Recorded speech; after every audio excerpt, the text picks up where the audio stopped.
বছর বয়স? 80 বছর বয়স। আপনি কি জিয়াউর রহমানকে দেখছেন? জিয়াউর রহমান অনেক দেখছি। জিয়াউর রহমানে আমগো যারা দিয়া এই লক্ষ লাখ খালবান করছে। এই জিয়াউর রহমান অবদান, এই জিয়াউর রহমান এই বছর খাল কাটা করে যেইগুলি দান হয়েছে, এই আমগো কয়েকটা গ্রামবাসীরা আল্লাহ দিলে পরে বললাম তার কাছে চাল দাম দেখতে কিনা করছে। আর ওখানে তো ভালো ভাবে বয়ে গেছি, ওখানে আর কোনো দাম খেতারি কিনি নাই। আমরা অনেক জিয়ারি দেখছি। তার সাথে কথা হয়েছে? কখনো কথা হয়েছে? আর এই শেখ সাহেব ছিল পাকিস্তান। এই পাকিস্তানকে আমার জিয়াউর রহমান জিয়া এই পাকিস্তানকে উঠাই লইছে। আমার দেশের সৈনিক আমার দেশে বাধা, আমার দেশে বাধা হোক, আমার দেশ বিচার বরফটা নিচে রাখছে, বরফ দিয়ে যাইতে তোমার শাস্তি দিয়ে রাখছে। হাসিনা তো বল ভালো থাকতো, শেখে ভালো থাকলে এগুলি করে না। হাসিনা তো বলে যে শেখ সাহেব নাকি সব করে ফেলছে। না কিছু কি করছে, সব এখানে জিয়া উদ্যানের সব জিয়ার মাজার আমরা এই জিয়ার অধীনে দেশে, জিয়ার অধীনে এই যে দেখেন এই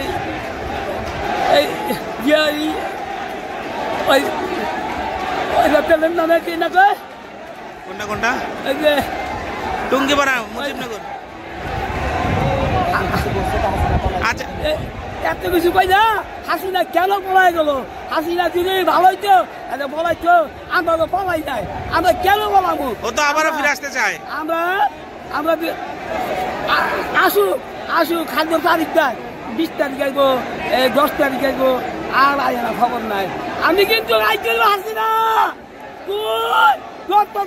শীঘ্র বাংলার বাচ্চায় তোর বিচার হবে ইনশাল্লাহ, আর আমগো বিচার হবে। আমরা যদি অন্যায় করে আগুন গাড়ি আগ রাখবো, কিন্তু বিচার হবে, সবার বিচার হবে। আমরা গরম হইয়া রাজনীতি করি না, আমরা খিলকে না করি রাজনীতি। খিলকে তুই কেন খাল্লা দিয়ে তুই এই কষ্ট দিস? তোর কষ্ট হেভি কষ্ট আছে, তুই চিন্তা করিস না। তোরা যত কষ্ট, তোর যত নেতা ঘাটা আছে এখানে চুনা দিয়া রাখতে পারতো না। আচ্ছা শুনেন দাদা, বাংলার মাটিতে বিচার হবে। আমি প্রশ্ন করে উত্তর দেন, এত বলার দরকার নেই। আপনি একটু বলেন, এই যে কবর, জিয়ার যে কবর বা জিয়ার সমাধি, এটা হাসিনা কিছুদিন আগেও সরাইতে চাইছিল, কিন্তু এইবার ক্ষমতা থাকলে কিন্তু হাসিনা এই কবর সরাইতো। এটা কি বলবেন? এখন তো সরাইতে পারলো না, সে তো পলাইছে নিজেই। এই পলাইছে কেন পলাইছে? আর কবর সরাই দিয়া যা দেখা যাবে তুই তোর ভালো দেখিয়ে আয় কবরটা কেন সরা দেখা দিব তারা শেখের দেখি। আরে শেখের দেখি কার কবর একটু কবরটার নাম জানেন? জিয়ার কবর। এটা তো সরাইতে চাইছিল, কেন সরাইবো? এটা ওর বাপ দাদার তার লোক, ওর বাপের তার লোক দেখি। এটা বাংলার জনগণের, বাংলার জনগণ ছাড়া কেউ কিছু করতে পারবো না। আমরা চাই এইটা পৃথিবীর সরকার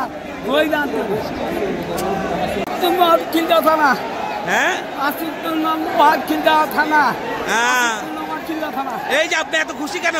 আমার ভালো লাগে, ভালো ইনশাল্লাহ অনেক ভালো।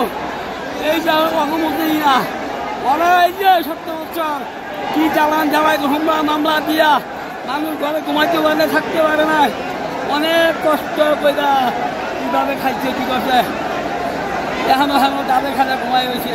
কত কষ্ট করে কত মানুষ মারা গেছে, কত মানুষ করছে, আমার ভাই আমার বোন কত মানুষ মারছে।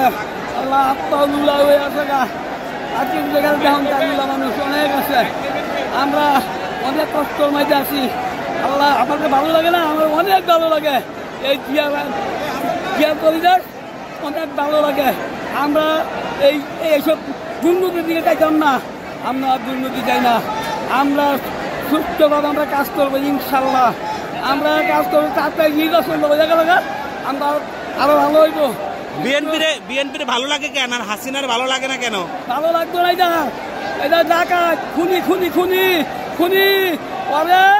পরে ইন্ডিয়াতে ধরে যায় না, ভারতকে ধরে ফাঁসি দেওয়া লাগবো ওরে আইনে আওতায় আনেন ওরে আইনে আওতায় যেইভাবে আনন্দ সেভাবে আনেন আপনারা ওরে আইনের আওতায় আইন না ওর বিচার হবে আর যেইগুলো সেটা বিচার হবে ওইটা না বলে ওরে ফাঁসি দাও আমি চাই ওর আইনের আওতায় না ওর বিচার করতে হবে ওর বিচার আগে শেখ হাসিনা বিচার ছাড়বো না করে ছাড়বো না মুজিব তোরে যা প্রস্তাব চলবো না তুই এলি মানে শেখের মায়া আরে তুই শেখের মায়া তুই চালালে লগে গেছ তুইও দেখা চালালই আর তুই চালাও আর কেউ না তোর দল আমরা করবো জীবন না আওয়ামী লীগ আর করবে না ইনশাল্লাহ আমরা জিয়ার উদ্দেশ্যে আমরা করবো আমরা জিয়া সৈনিক বলে